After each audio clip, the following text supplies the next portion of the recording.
Well, hello and welcome to the first Cricket Across America of 2025. How cool is this, Nate? We're back. It's January. It's very cold here in North Carolina, but it's summer down in the southern hemisphere, so we got plenty of cricket to talk about. We sure do, and a lot of exciting things. Some a lot of South Africa contributions to talk about. Or experiences to talk about. But yeah, it's been like consistently 0 to 3, minus 3 to 3 degrees here in North Carolina. Celsius. We're going Celsius here. Surprisingly cold. No, very surprisingly cold. Yes, I'm talking centigrade. Yeah. Well, it is myself, Aaman Patel, with Nate Hayes. No Bobber Bag yet again, so we're going to go back to the experiment of me trying to direct, and we'll see how that goes. We appreciate you tuning in here for our first show of 2025. We've got 8 of you so far joining us, and feel free to put comments down in the comments bar. We're here to respond. We want to interact with you. It makes the show so much more fun and enjoyable for us. So we are excited to hear from you guys, and we know you guys have a lot of opinions, and we're ready to hear those opinions because, Nate, we're not talking about senior teams today. None of the senior teams are being mentioned. No major league, no franchise leagues. It's all about the under-19s. Before we get there, we're going into some of these comments already. Abhijit Sreya says, when does minor league start? Well, it'll start sometime late summer. I wish we knew. I wish we could announce here. Yeah, we don't have an official date for you, but we reckon that we're going to have major league some point June/July-ish. So that means after that, you have August to September-ish is probably where you're going to see minor leagues start. In the October, hopefully. It'll probably be something like that. Yeah. We had what a great time. October's wonderful in Texas, in Dallas. It was brilliant. Yeah, that was. Might be my favorite time to be in Texas. October, December, it was kind of great. Yeah, no sooner than that. No sooner than that. It's very, very warm. It's very, very warm. Needs some air conditioning. Z at 1709 Cricket, he says, no sympathy for North Carolina weather up there in New York. Sorry. Yeah, I'm sure you got it worse than we do. But we're Southerners. Well, maybe not you, Nate. You were born up kind of northeast, central-ish. He's not going to give me any sympathy from D.C., that's for sure. But myself, North Carolina born and bred, Southern blood. We're not built for this kind of weather. It's been sweater weather. It's been jackets. I like it. I mean, it's cold, not my face. I like it. It's not terrible. I can't feel my nose on walks back to the car, Nate. I don't enjoy that. I got like a 10-minute walk from campus to my parking spot, and it's not enjoyable when your ears and your nose you can't feel them. Yeah, that's true. Well, we have one more comment in there. Is there any new stadium made in the U.S.? That's from FF Gaming. Well, we haven't got anything official. We've announced it a couple of shows ago that there's talks about cricket coming to the Coliseum. That's the Oakland Coliseum. Where nothing official yet. Nothing official. So we could have it there. That would be where the San Francisco Unicorns would kind of call it their home. So chance to have cricket in Major League in 3 time zones, which would be very cool. That's been speculated for years too. Yeah. The shape of the ground doesn't take a lot to make it into a cricket ground. It's been a multi-use facility, right? They have it at the Olympics. Absolutely. They've got track events and very historical building. Very much. They've got baseball, football. So could be something to look at into the future. All right. We appreciate you guys in the comments. Keep dropping them in there. We'll answer anything we can. But we want to jump into some of this under-19 action. We know we're all here for the Women's World Cup, but we're going to get to them in a second. We want to start with what the men did because it would be sad if we didn't acknowledge what the men under-19 side just did down in South Africa. And the South Africa Cubs, they become the champs of that tournament. They were led by Rishi Ramesh, Utkarsh Srivastava. It was very similar to the under-19 side we saw go and play in that under-19 World Cup. A little bit different. They played in South Africa, of course, then, but they come out and they were very, very dominant, very, very good. And Nate, it's a good sign for the future of cricket in the USA. Yeah, we're showing the cricketing world that we got great young cricketers here in the USA. We see it. We know this because we follow minor league so closely. Mm-hmm. And we have a great local community here where it's always on display. You mentioned Utkarsh right around the corner here in North Carolina. So we know how good it is. It's nice to see the full members learning it. We're going to get into that more, too, with the women U19. But it's great to see our youngsters carrying the banner for American cricket. Yeah, and I think the big part about this is like they've already started to kind of manufacture themselves into the dialogue of cricket conversations in the USA. Utkarsh Srivastava, obviously, 50 on ODI debut. and he was the vice captain of the side. Ritu Ramesh is showing his way through minor league, whether it was with the Mustangs a couple of seasons ago or now with the Baltimore Royals. Arya Garg, has kind of been the face of that Yorker side. So not only is the world getting to see them for the first time, but it's cool to see these individuals in mainstream dialogue for us here in the States continue to perform and continue to deserve that spot. Yeah, it shows that they're not just a flash in the pan. Yeah. Everybody can have a good day, but like these guys have been performing for quite some time, and we see it's been a great year to see the sustained output from a lot of the young guys, and it's really as much as I'm not surprised at the talent we have, right. I am surprised at how they've been able to sustain it and build on it as well as they have been. Yeah, it's been phenomenal. And again, there's almost this question about USA cricket wasn't after the World Cup. Is it just a one-time thing? It's just kind of all happened at the right time. Are we ever going to see them kind of have similar success? I think the under-19s having this much success, even if this is just like a South Africa regional tournament, it proves that, we can have this success. This isn't just a one-time thing. Are we going to make the Super 8s of every World Cup from here on out? Okay, that's a stretch, right? Yeah. That's very hard to say. But are we going to compete in World Cups? I don't think that's a stretch for us to say, we're going to give these full members a run for their money every now and again. Yeah, no question. It's it's an exciting time. It's been exciting for the last few years. We've got to see it firsthand, right up close. But my goodness, speaking of exciting, Nate, you took it away from me, man. I was ready. I was like, he did it. Speaking of, I'll let you say. Sorry, I'm just. You go. All right, Nate's gonna give me the honors, guys. I can't wait to get into the win. We've been talking about it all day. We had 30 minutes where we were all set up for the show. It doesn't really happen for us like this. We're all ready to go and have kind of free time, and we just couldn't stop talking about this women's team. We're gonna go to the Women's Under-19 World Cup, the second edition of it, this time in Malaysia, and our U.S. Under-19 women's side is over there. They've played 2 warm-up games, and to no shock for us, but maybe shock to that full member nation we were talking about, we're 2-0 in the warm-ups. New Zealand have a piece of that, batting first. We defended a total, and then chasing down a total against Nepal, and drawing some headlines up in those warm-up fixtures, Nate. Yeah, and both teams here, New Zealand and USA, arriving and playing their first warm-up games, and you don't know what to expect from the wicket, but the USA team by then knows what to expect from themselves. Yeah. And that's because of the 3 games against South Africa leading up to that, which were very exciting. And much like Zimbabwe, with the ODIs, which many of these girls were a part of, winning towards the end of after getting pretty handily beaten early on, but sticking around, sticking with it, and picking up a win there in South Africa. Very exciting. The way that they went about it. Yeah, and exciting performances all the way around, not just in the warm-ups, but also you mentioned that South Africa series.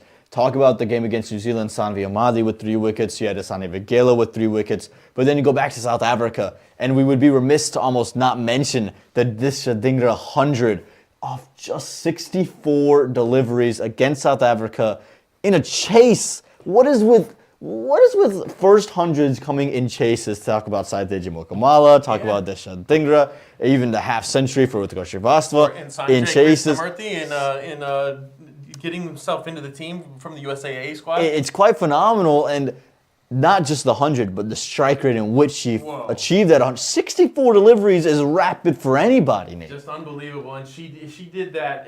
I'm getting to the score sheet here. 16 fours and one six. Tremendous strike rate. They scored in the middle over phase of that innings. USA put 80 runs on the board in those 9 overs and lost only 1 wicket. And this was the impressive thing here was not just a chase; it was a chase of a really big total. South Africa put up 155 batting first, and USA chased that down. That was the biggest total of any of the last 5 games that they've played. That was the biggest first innings by a good stretch. And for USA and Disha Dingra in particular to put their nose to the grindstone and win that as well as they did. They only lost one wicket, and that was Disha's. Chetna Pagdiala did a great job in support, as well as Sonny Michaela. But that's just, and to me, if you look at that game, if you look at the innings, the 4 innings preceding that game, and then you look at that first innings, the first phase of that first innings, Sure. USA got pretty handily beaten in the first 2 games. So that's 4 innings where they didn't get the best of South Africa. Then you get into that first power play phase in the 3rd South Africa game, and South Africa put up 57 runs in that power play. Power play, yeah. Lost 2 wickets, but USA pulled it back in the middle overs, which is crazy to say about a game that ended with a 155 score. But USA held them to 43 runs in those middle overs, and then South Africa exploded in the death, scoring 55 runs. But because of that 9-over period there in the middle of the innings, USA were able to, or the 8-over period in the middle of the innings there, USA were able to actually keep themselves in that contest. Now, like I said, they scored 80 in the middle overs, and South Africa only scored 43. That kind of started off a trend for USA to just play good cricket from that point on, and they've in the last 5 innings. They've been fantastic in the middle overs period, both with the ball and with the bat. It's been their strongest period of the game. Yeah, we'll break down some more stats about both with the ball and the bat. We have a couple more questions in the comments here. Supriya Desai, who is just such a phenomenal proponent of the game here in the States, always keeping everyone updated in the Facebook groups. She goes, I would like to know more about the USA under-19 top order and batting depth. That is my concern against tougher teams. I see there are a lot of bowling all-rounders. We'll talk about that in a second. We'll get there. Sure. I want to address a comment underneath it first, just because it's kind of off topic, but we can answer it quickly and come back. Do you watch the IPL or the BBL? Please let me know which is your favorite team. Nate, I'm going to start with you. You watch the IPL or the BBL? Sure, Got a favorite team? I watch both of them. I like to cheer for people that I admire on the teams. I mean, you take advantage of the fact that you're not really aligned with any of the. I've never been to Australia, never been to India. Mm-hmm. I have a soft spot for the Royals, Rajasthan Royals. In the BBL, I was following the Renegades when Onmo Chan was with them. Sure. I like that. I like their setup. I like the people who run it. I like any of the Victoria or the New South Wales teams, pretty much in the BBL. And you know, just Brody Couch, watching him. Yeah.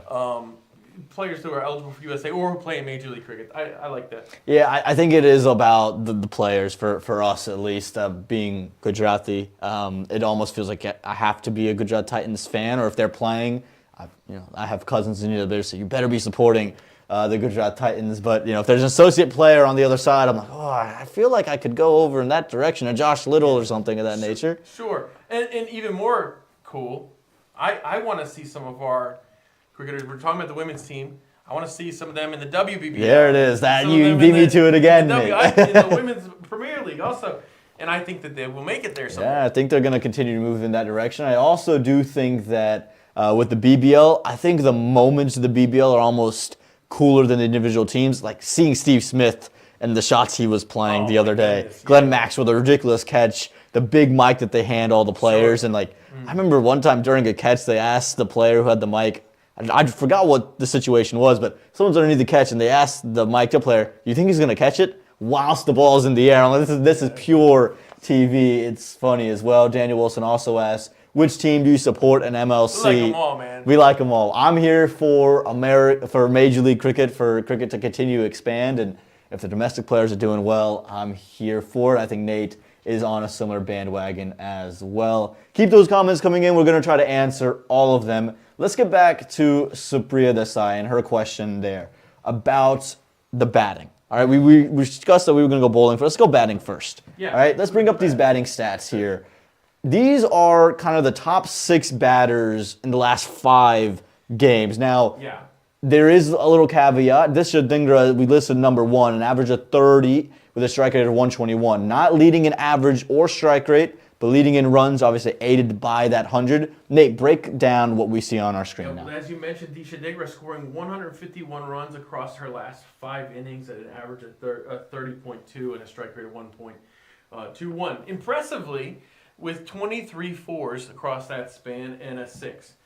So we have a few 6s here, which we had 4 6s across the last 5 games, which is great for women's cricket at this level, at this age group. I remember the last time that they were at the World Cup, we didn't really see 6s. But yes, Sani Vakela, we've talked a lot about her, and obviously Anika Kalan as well, who's not listed there. But they're very important as far as those middle overs go. And Pooja Ganesh, look at this fantastic strike rate. We didn't see a lot from her, but players like herself and Ritu Singh piling on those runs quickly is going to matter. And impressively, over these last 5 games, USA's won 3 and lost 2. And who really didn't click? Which of these stars really did we not see what we're used to seeing from? Chetna Reddy Pogidela, and it's unfair to say what we're used to seeing. She's so young, but she's made such a name for herself. We already have high expectations. And you're expecting her to score big. And so, Supriya, to your question there, for me, I actually have so much more faith in the batting of this under-19 side than I did 2 years ago. And I think it's because the amount of cricket they've played. But I look at the combinations, and I just want to put this graphic back on the screen. And the reason I'm going to put it back on is just look at the strike rates. Everything is 80, the high 80s up, right? Now, why is that important? Well, that's 6 batters. They're going to bat within your top 6, all of them. Yeah. All right. So why is that important? Well, your captain, Anika Golan, how does she tend to play her innings? A little bit slower, probably closer to the 70 range, but she holds one end of the wicket. And when you go to Malaysia, it's slower. You're not going to have the full opportunity to just hit through the line. Ball's not going to come onto the bat and race through the outfield. You need one end of the wicket to be held. I think Anika can do that.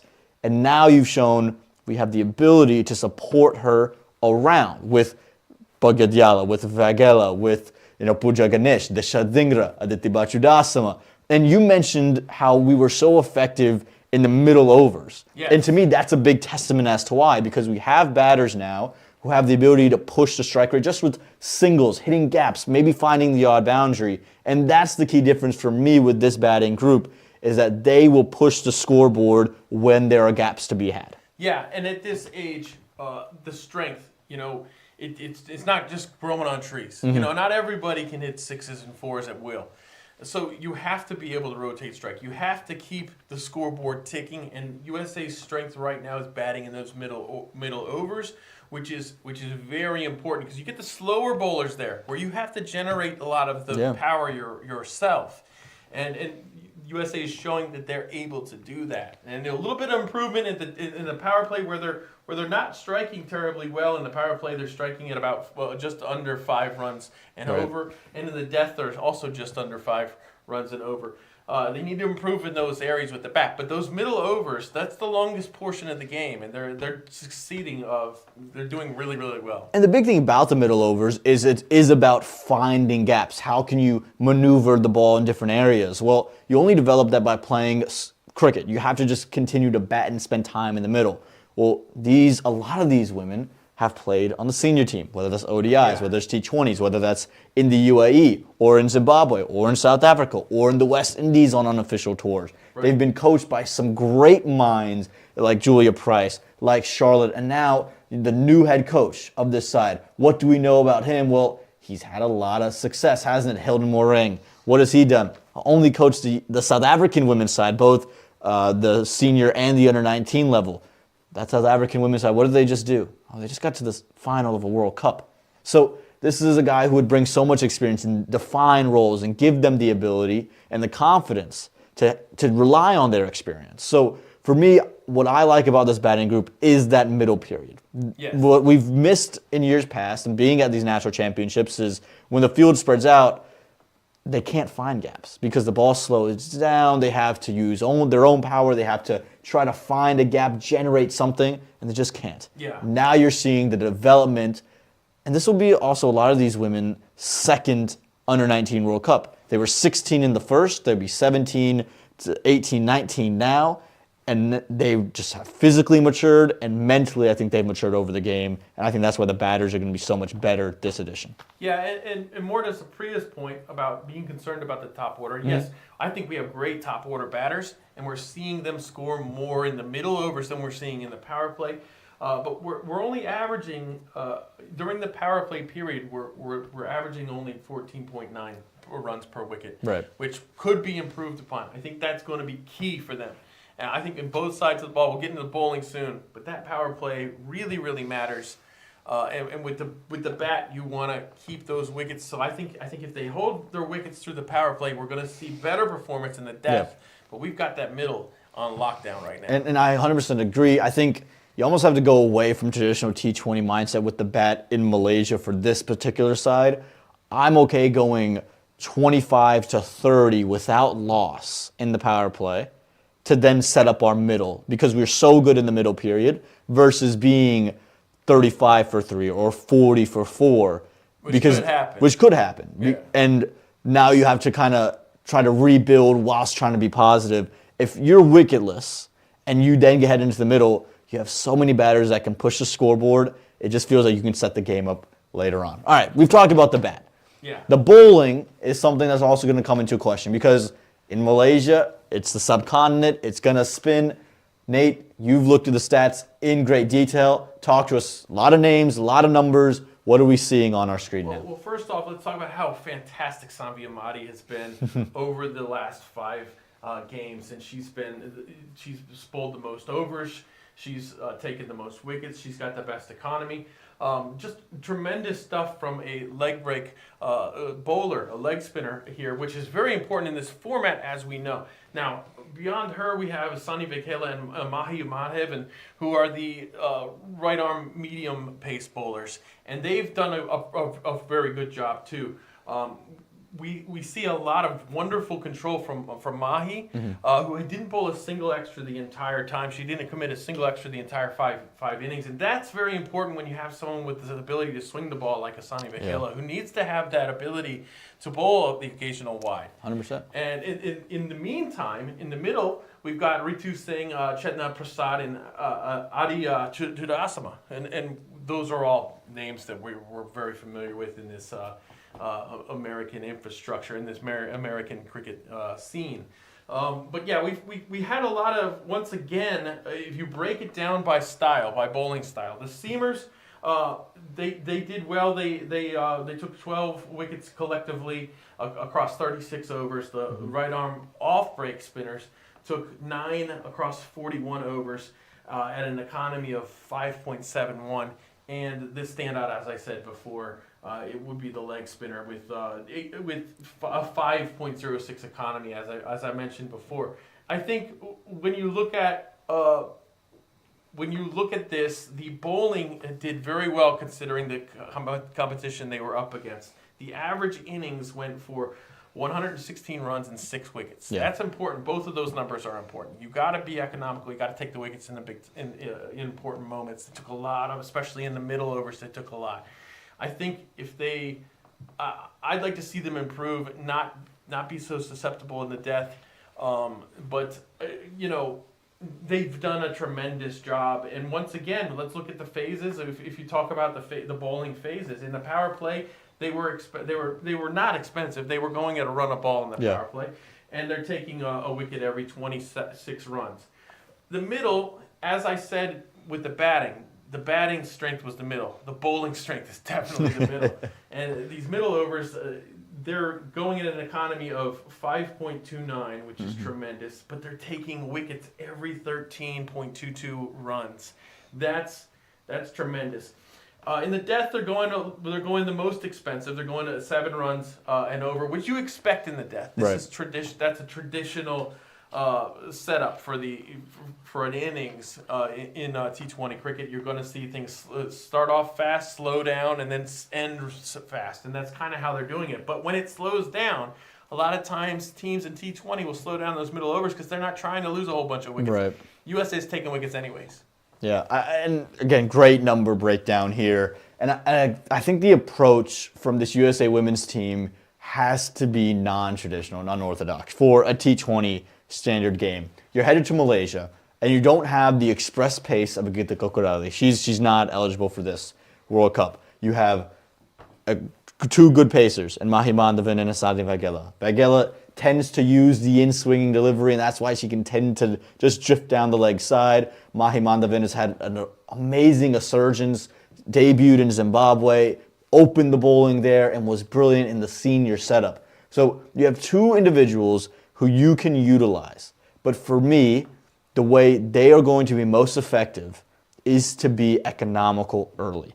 I think you almost have to look at this if you're the USA women's side and say, we're going to treat this as if we're a Senna country coming in for a test match. And what do I mean by that? Think about when Australia goes to the subcontinent to play test cricket. Their motto is, we know we have to be boring early. We can't hunt for wickets in the early phases with the seam bowling. But when the ball gets older, that's when we'll bring in slips and the short third and the silly point and try to take wickets. So if you're the USA women's team here, yes, you want wickets in the power play. Absolutely. But don't hunt for them. Don't say, okay, let's open up covers and hope to drive and maybe nick them off to first slip. No. Let's restrict the runs. Keep cover in place. Still have your one slip. Maybe have that sweeper or deep points or that deep third. And just try to be on a length to make them drive on the up and restrict runs there. You get them 25, 30 without loss in the power play. Like you mentioned, your middle overs bowling is so good. Aditi Chudasama, you have Sanvi Amadi, you have Ritu Singh to turn to. You have so many spin options to go to that take wickets in consistent intervals that you set the game up and make them attack your spinners and let them be wicket-taking bowlers. For me, you have to be almost backward in the way we think about modern T20 bowling, where typically it's the T20 bowler, the spinners are going to get hit, and they might take some wickets, but you need wickets early on. Here, flip it.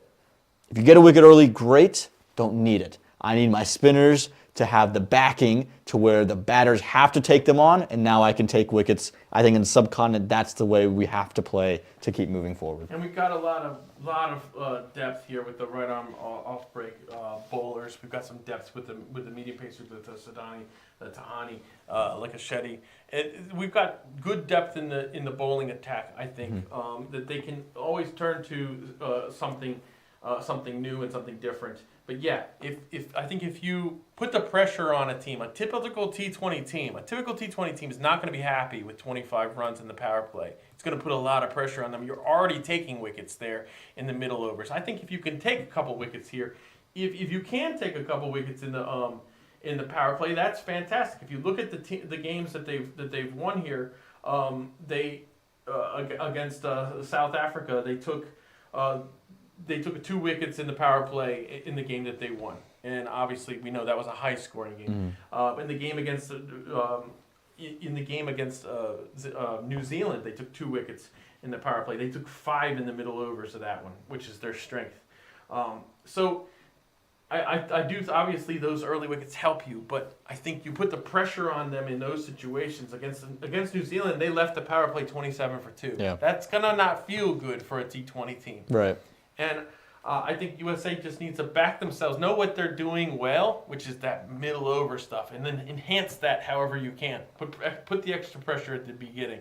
And now they've got that pressure earlier in the innings instead of at the end of the innings where they've managed to go big. And I think that you can get to a less dangerous death bowling spell by doing a little bit better up front.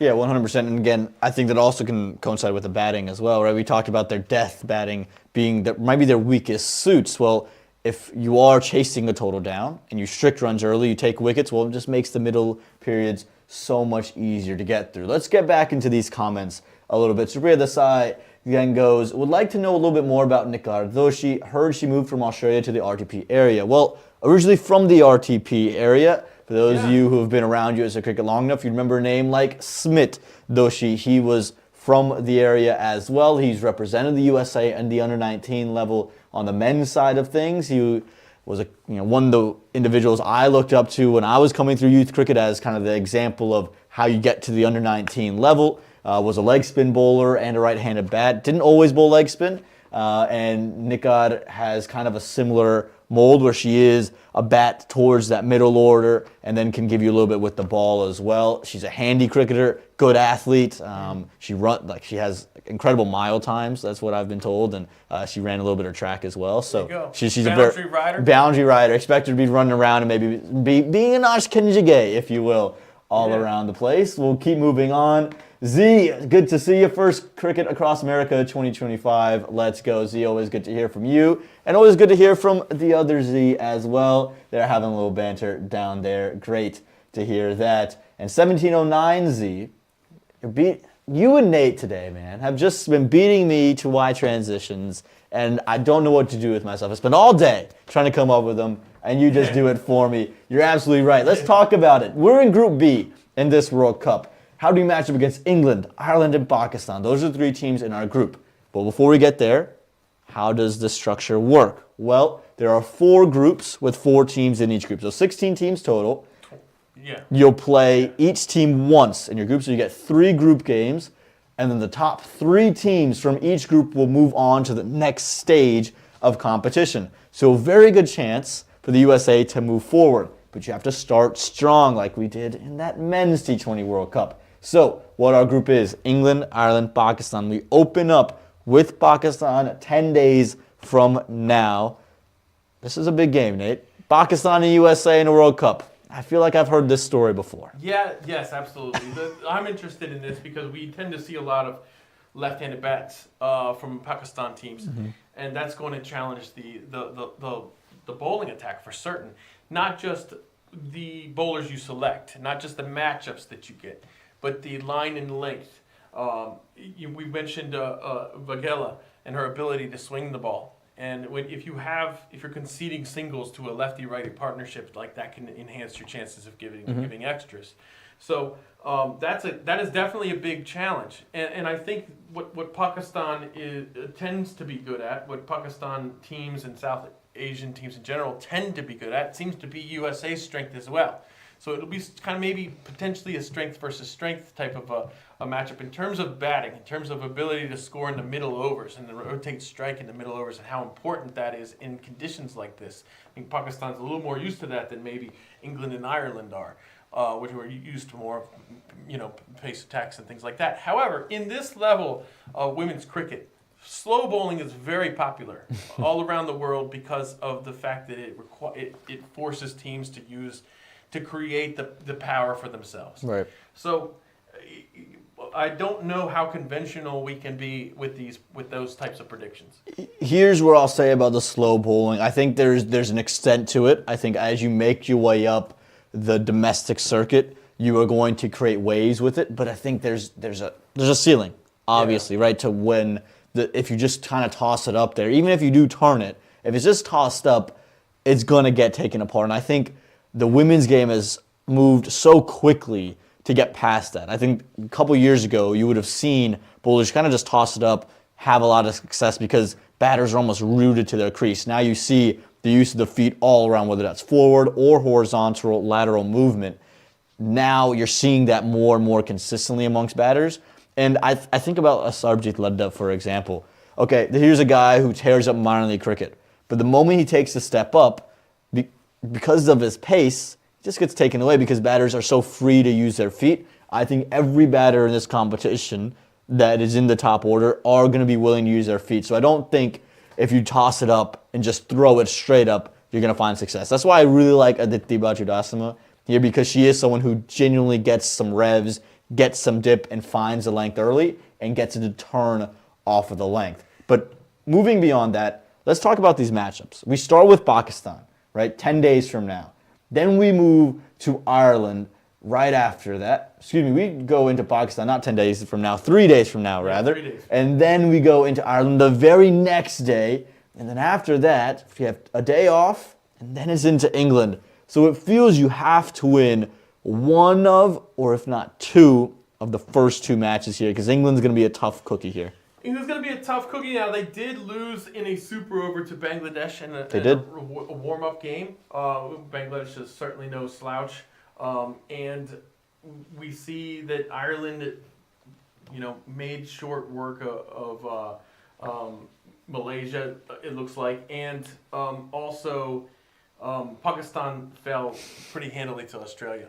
So it's difficult to predict this. We don't get to see these teams play a whole lot, but I'm stoked. I mean, the way that USA composed themselves after a couple of really difficult losses in South Africa to come back, and I think that the experience they have, strangely, associate members are behind the eight ball in a lot of ways in cricket, as we know. A lot of that's infrastructure, a lot of that's development of players, and just the tradition of the game in general. It's got a longer way to go.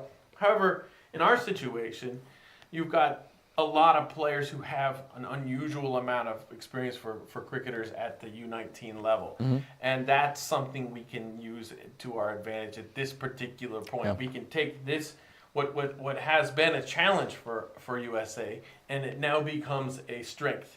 And I think that's tremendous. I'd love to see them win 2 games in this group. I'd love to see them win 3 games in this group. Oh my God. I think they can. Could you imagine they get it? We had 2024, such a great year, a year where the USA made so many strides forward. Could you imagine if we get to the next level of competition in the Under-19 World Cup, in the Women's Under-19 World Cup, especially with this group that has just felt like it's been kind of the first established group that we are carrying through the ringer. You know, we've almost put them into this position for this World Cup. A lot of them started when they were 16, debuting for the USA. This has been a process where you were getting beaten handily, but you were gaining so much valuable experience. It'd be great to pay it off with some World Cup success. We'll move into the comments yet again. Rajiv Tadani, obviously that last name is going to ring a bell.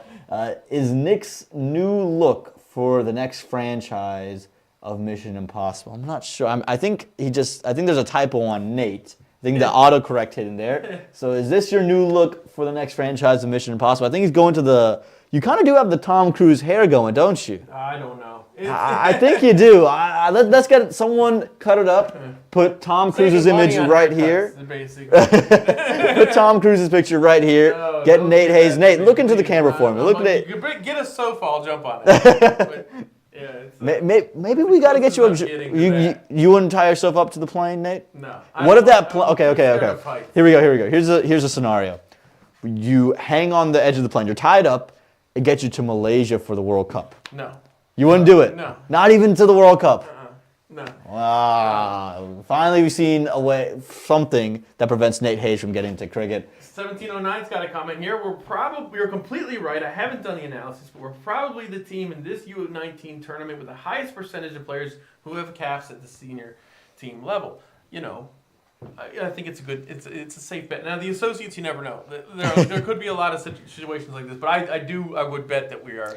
And look. I wish I could have gone through every roster and confirmed this, but I wanted to look at the stats from the last 5 games closely, and in cricket, I had to look at 3 different sources to get all the stats that I needed to get. But it's great stuff that you're able to find there. One thing I think is probably pretty safe is how many teams' senior women's captain is playing in this World Cup. That's as the vice captain.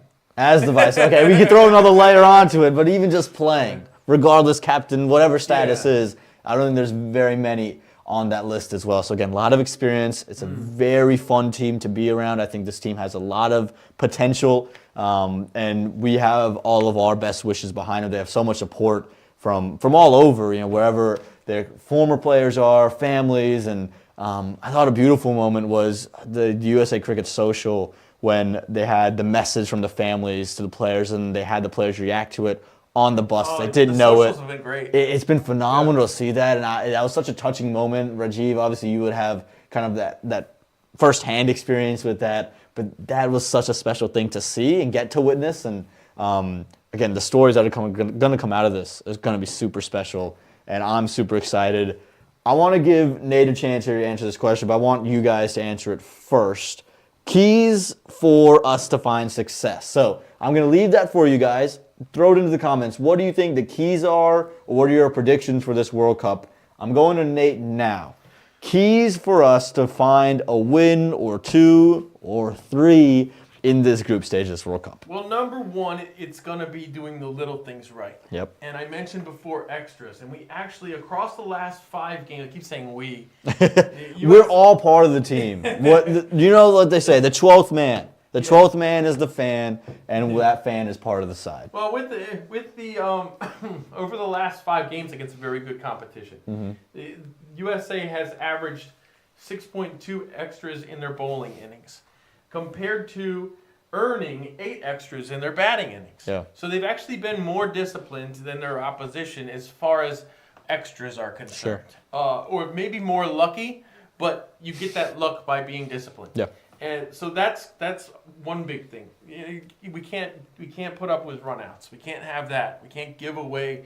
And they've done a pretty good job of running. I think, looking at the stats, I feel like they've done a better than average job of that. And I think a little bit better performance on the bat and ball, both sides of the ball, in the first 6 overs, to set the table for them to dominate that middle over period, which we know they're already doing. I think if you want to point to players, I think that I think that obviously the spin is super important. Yeah, absolutely. I'm really curious to see if we can get this sustained effort from Sanvi Amadi, who's been absolutely fantastic with her statistics, with her output recently. I would love to see that to complement this good off spin bowling attack that they have. Which is just as important. Absolutely. And then with the bat, I think we talked about Chetna, we talked about Disha Dingra, Sani Vakela, who's the prototype all-rounder on the team, performing and producing on both sides of the ball. I really think that like I said before, we haven't seen a whole lot from Chetna Pagila in the last 5 innings, and they've still done well. I want to see a game here where her and Disha Dingra are clicking at the same time, because I think we can make some fire. I think USA can make some fireworks if that happens. So everybody is important. It's going to take all 11 players. It's tough to look at one key to the game and the players, but the periods of the game, the phases of the game, I think are going to be critical. Oh, I love that. Still waiting for a couple of you guys to type it all out. Whilst you guys do that, I'm going to give you my keys, and I agree with everything you said. For me, I think bowling in the power play is going to be so key, and I think the mindset of how we bowl in the power play is what I'm looking at. It's don't hunt for wickets at the expense of runs. You want to collapse the runs and bog that down. If you don't go and get wickets in your first 6 overs, don't panic. That's exactly where you want to be as long as the runs are at a minimum, and I think it's going to take a bit of bravery from Anika Kolan, the captain, because it's unorthodox. It's not traditional, but you almost have to be non-traditional to kind of upset these sides. So I think that's key 1 for me. The other key, directly on Anika Kolan, I think her batting is going to be so crucial, because you mentioned Chetna and Disha and Aditi and Asani and Sahani. We have so many bats that can push the strike rate and score runs in the middle. We haven't even gone to the likes of Sasha and Nick Cardoshi and all of those individuals who can do it as well. I think for me, you're going to need at least one bat to just grind out the innings, and Anika's bat can be just that. She can go 30 off of 45 and be plenty. Just hold down one end and let the players around you be the big-time scorers. I think if she does that, our batting looks a whole lot better. And then the other key for me is going to be about adjustments. Understanding game situations, and you have this experience. How can you utilize it? Things aren't going well with the spin. Okay, we have to throw the ball to pace. Or they are just attacking the pacers knowing there's no swing. Maybe we throw spin early in the power play. Maybe we have to be a little bit different with the way we bat. Things are going to go wrong. It's a subcontinent. It's different wickets than you're accustomed to. Something's going to go wrong. How can you adjust, and how can you make those corrections on the fly? And they've done a great job of adjusting so far when they haven't always had, as I mentioned before, the phases, the importance of the phases. They turned it around after 2 difficult losses. Those 2 first games were 2 really long bad phases. Yeah. And they lost 3 wickets in the power play in both of those games. Now, they didn't lose 3 wickets in the power play after that. Yeah. And they won all of those games. And I think, as you mentioned before, Anika Kalan. She really has not yet. She batted 3 innings and scored 22 runs. That's not what we're used to. Yeah. But I think if she can stick around and if she can do what you said, 30 off 40, 45 runs, I think that frees up Asani Michaela to score closer to the 100 strike rate. Ritu Singh to go at that 140. Yeah. Like, there's just so many. Or Pooja Ganesh to go at the 140. We threw at 120. And Supriya Desai, you're absolutely right. Openers, you need to bat at least a little deeper. 6 to 10 overs for the middle over to take it from the word go. I genuinely believe if you go 6 overs, 25 without loss or 30 without loss, the game is set up for you to really accelerate. Yeah. Because, again, obviously the slow nature of the wickets, but you have so many bats that can do it. In years previous, it's you have 1 or 2 bats that can be expansive, and everyone else is going to play under a 70 strike rate. Right. This is a team that's almost flipped. Everyone can play above a 70 strike rate, closer to the 90, closer to the 100, Right. and you just have the couple batters to fill in that'll just operate and keep wickets in hand. If you just don't lose wickets early, you're going to score runs, and if you don't give up runs early with the ball, you're going to take wickets. This feels like these games can't be won in the power play, but can very much be lost, and that's the danger of it. Yeah, and I said before, like, we haven't seen the best from Shetna. Now, she had 2 good innings with the bat, and USA won both of those games, 33 from 31, while Disha Dhingra was going crazy, which was perfect. And then 24 from 21 against New Zealand. And she did this with 9 fours. Now, you were talking about in the past, we only had a couple of batters who could go expansive. We have 3 who've scored at least 9 fours over the last 5 games, and we have 6s from 4 different batters. Yep. I think that's what's going to have to happen. You can't just rely on one person. And they're scattered all over the 11, right? It's not they're all piled in the top 4. Sure. Aditi Judasma, who was batted in the top 3 internationally, is going to come in at 6. You know, like 6, 7, and can be expansive there. So this team is littered with talent. They have great potential to do it, and we're here to see it happen. Nate, that's all we've got to talk about here for show number 1. If you guys have any last comments, throw it in there. Nate, any final words as we wrap up show 1 of 25? Just, watch the games. And like we don't have much longer to wait. I mean, it's on the other side of the world, so we're all going to have to lose a little bit of sleep, but it's worth it. It's worth it. That's what the winter time in the U.S. is all about. We all stayed up to watch either the BGT or the Pakistan-South Africa series. 2 great test series, by the way. Yeah. Then to watch the BBL, course, to watch the Bangladesh Premier League, to watch the ILT 20, Yep. the Nepal Premier League when it was on. We lost sleep already. We can lose some sleep watching. To lose sleep. And what better cause than the under-19 USA women? Yeah, it's great. Just watch the games, folks. Join us, message us anytime on Instagram or on Twitter or on Blue Sky now. Shoot us messages and Blue Sky. I'm on Blue Sky. Did I tell you that? What is Blue Sky? It's another thing. It's a whole other thing. Wow, Nate's making me feel old, guys. Yeah. Blue Sky. No, I can't explain it to you. You're too old.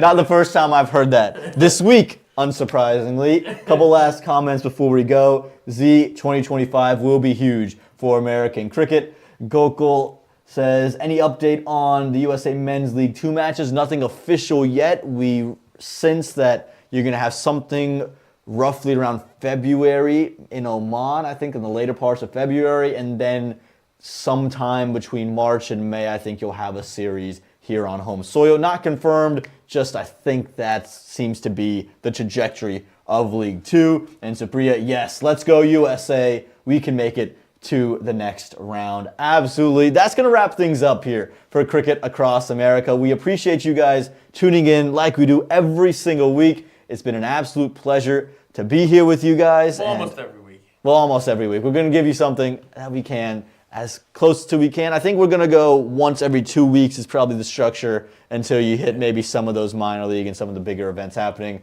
We'll be keeping up with all the women's under-19 stuff. If you want to catch me on any of the socials, at AP Sports News _. Nate, let them know how they're going to catch you. Crick Fan USA, at Crick Fan USA. Perfect. There you go. Catch us on either one of those. We thank you. We appreciate you. If you want to contribute to the show, maybe with sponsors, maybe if you have your own thoughts and opinions, please message us and connect with us on any of those platforms. You can also connect with us at Big Innings _ on Instagram. Find us there as well. We appreciate you guys. and we can't wait to see you again.